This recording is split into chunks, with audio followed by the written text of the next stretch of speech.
Kanina, nakabawi si DRDA. Kasi previously, lagi kong sinasabi, yung dalawang santo at saka isang propeta ng PRO2. Nagulat ako kanina. Tatlo pala yung santo. Anyway, to our DRDA, DRDO, and CDS, Manny, Pete, and Frank, the members of the territorial staff of PRO2, the provincial directors present, dalawa. Dito, hindi. One city police office.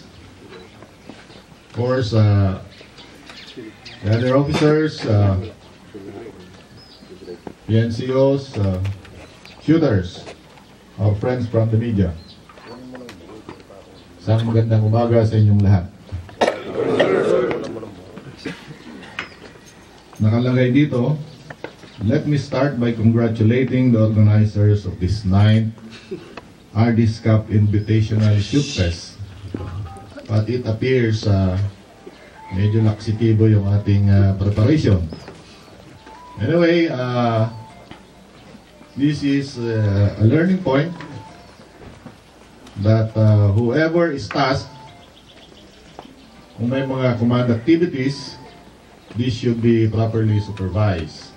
I hope we have learned our lessons, especially for those who are aspiring to be supervisors. This event not only highlights the concerted efforts of everyone who work behind this endeavor, but also reinforces the fact that indeed Police Regional Office 2 is set on solidifying police community partnership in every way possible. The success of the previous RD's Cup in August of last year has greatly benefited the participants from both the PNP organization and the civilian sector in terms of firearms handling, most especially in attaining a high level of marksmanship and firearms proficiency.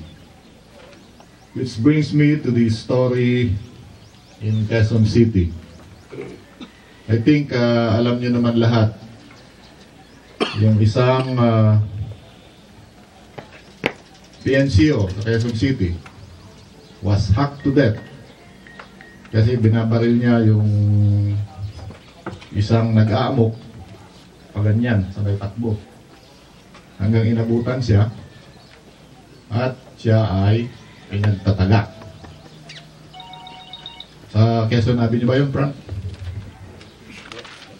So that is a lessons learned. And this shooting competition is or was organized not only to